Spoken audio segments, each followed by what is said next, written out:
2025 թվականին Եվրամիության հետ Հայաստանը կիրականացնի 13.8 միլիոն եվրոյի դրամաշնորհի երկու ծրագիր։ Միջոցները կուղղվեն Հայաստանում դատական եւ կրթական բարեփոխումներին, ազգային ժողովի եվրոպական ինտեգրման հարցերի եւ ֆինանսավարկային եւ բյուջետային հարցերի մշտական հանձնաժողովների համատեղ նիստում ներկայացրել է արտգործնախարարի տեղակալ Պարույր Հովհաննիսյանը։ Նա պատասխանել է պատգամավորների հարցերին, որոնք վերաբերել են վիզաների ազատականացման գործընթացում հնարավոր խոչընդոտներին։ Պատգամավորները բարձրացրել են 2025 թվականի բյուջեում առողջության համապարփակ ապահովագրության ծրագրի բացակայության հարցը, որը վիզաների ազատականացման ծրագրի կարևոր բաղադրիչ է։ ԲԵԿ-ը բացահայտել է էլեկտրատեխնիկայի առևտրի ոլորտում մոտ 1.3 միլիարդ դրամի ստվերային շրջանառության դեպք, պետությանը պատճառված վնասը գնահատվում է 337 միլիոն դրամ։ Կառույցը տեղեկություն է ստացել, որ Երևանի Սեբաստիա փողոցում գործող կենցաղային սարքավորումների եւ էլեկտրատեխնիկայի առևտուր իրականացնող ընկերությունը վաճառված ապրանքների դիմաց վերցնում է կանխիկ գումար եւ չի տրամադրում ՀԴՄ կտրոն, այս կերպ խուսափելով առանձնապես խոշոր չափի հարկեր վճարելուց։ Դեպքի առիթով հաղորդում է ներկայացվել քննչական կոմիտե, նախաձեռնվել է քրեական վարույթ։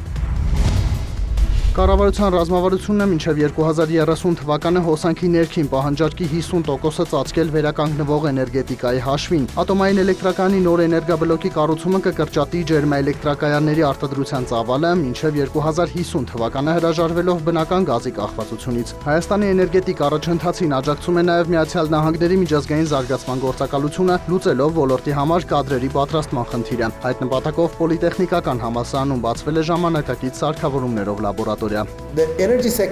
Էներգետիկ համակարգը տնտեսական զարգացման եւ ժողովրդավարական առաջընթացի կենսական շարժիչ ուժն է, եւ մենք պարտավոր ենք աջակցել այս ոլորտում Հայաստանի առաջընթացին։ Այս լաբորատորիան ամբողջովին զինված է այն ծրագրային փաթեթներով, որի միջոցով կկարողանան մեր ուսանողները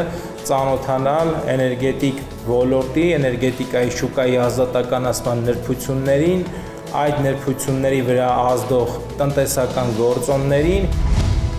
Ռոռոկման սեզոնի ավարտին ջրային կոմիտեն ամփոփում է տարվա ցուցանիշներն՝ ի տարբերություն նախորդի այս տարին տեղումն առատ էր, հետևաբար ջրամբարներում պաշարված ջուրը 2023-ի համեմատ եղել է ավելի։ Նաև շնորհիվ ճիշտ կառավարման ռոռոկման տեսակետից տարին անցնցում էր արձանագրել է ջրային կոմիտեի ղեկավարը։ Ի տարբերություն 23 թվականին, 24 թվականի ընթացքում ջրամբարներում ջրի ամբարումը մոտ 121 միլիոն խորանարդով ավելին է եղել, քան 23 թվականին։ Նախատեսված 170 միլիոն խորանարդ մետրի փոխարեն Սևանա լճից այս տարի իրականացվել է 132 միլիոն խորանարդ մետր ջրար, ներառյալ Գեղարքունիք ջրօգտագործող ընկերության վերցրած ջուրը։ Արփասևան հիդրոհանգույցով Սևան է տեղափոխվել 181 միլիոն խորանարդ մետր ջուր, որը 76 միլիոն խորանարդ մետրով ավելին է, քան նախորդ տարի։ Սևանի մակարդակն այս տարի բարձրացել է 23 սանտիմետրով։ Ռոռոկման կապիտալ ծրագրերը, որոնք իրականացվում են նաև միջազգային գործընկերների հետ, Վահագն Գևորգյանը համարում է հավակնոտ։ Գյուղատնտեսական հետազոտությունների եւ հավաստագրման կենտրոնը Սլովակիայից ներմուծել է ցորենի եւ հաճարի բարձր արտադրողականությամբ երկուական սերմեր։ Մինչև այդ մասնագետների, գիտահետազոտողների եւ Սյունիքի, Գեղարքունիքի ու Կոտայքի սերմեր արտադրող եւ ներմուծող ֆերմերների հետ այցելել են այնտեղ։ Նիտրայի agrarային համալսարանում մասնակցել ինտենսիվ դասընթացների, եղել գիտական կենտրոններում, ծանոթացել սերմնաբուծության եւ սերմնարտադրության համակարգին։ Նախաձեռնությունը ֆինանսավորել է ավստրիական զարգացման գործակալությունը էկոնոմիկայի նախարարության աջակցությամբ։ Սլովակիայում բուծվում է ավելի քան 100 տեսակի ցորեն։ Առհասարակ այդ երկիրն աշխարհին հայտնի է իր սերմնարտադրությամբ։ Հաշվի առնելով նրանց խոր մասնագիտացումը, հայկական խումբը սլովակ փորձագետների հետ քննարկել է հայաստանյան բնակլիմայական պայմաններում հարմարեցման հարցերը։ Գյուղատնտեսական հետազոտությունների եւ հավաստագրման կենտրոնի լաբորանտ հետազոտողի խոսքով նման հաստ ծիլեր, երկար ու առողջ արմատներ ունեցող սերմը չի կարող քիչ կամ վատ բերք տալ։ Այսինքն դա արդեն երաշխիք է, որ սերմը համապատասխանում է նորմատիվային փաստաթղթին եւ կապահովի բարձր բերքատվություն։ Պատրաստվում են եվրոպական այլ սորտեր եւս փորձարկել արդյունքները համադրել ու անցնել համապետական տարածման։ Այս տեսակը 1 հեկտարից 14 տոննա բերք է տալիս։ Իհարկե մենք չենք նախատեսում, որ Հայաստանում էլ այդ նույն արդյունքը կլինի, բայց նույնիսկ եթե դրա կեսը կամ մի փոքր ավելին, շատ լավ արդյունք կլինի մեզ համար։ Եվ ըստ վիճակագրական կոմիտեի տվյալների շուրջ 2-3 տոննա է միջինը, 2-ից 3 տոննա է միջին 1 հեկտարի ցորենի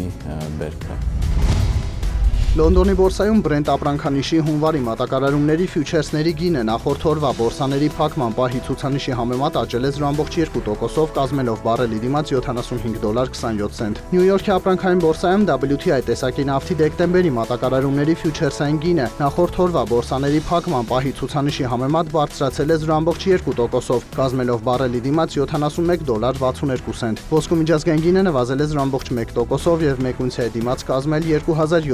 $2745։ Բիթքոյնի արժեքը վերջին մեկ օրվա դրությամբ աճել է 1.6%-ով եւ կազմել մեկ հատի համար $68924։ Հայաստանի կենտրոնական բանկը տեղեկացրել է, որ նոյեմբերի 5-ի տվյալով ամերիկյան դոլարը միջինն արժեցել է 387 դրամ 24 լումա։ Եվրոպական արժույթի գինը կազմել է 421 դրամ 90 լումա։ Ռուսական ռուբլու արժեքը սահմանվել է 3 դրամ 97 լումա։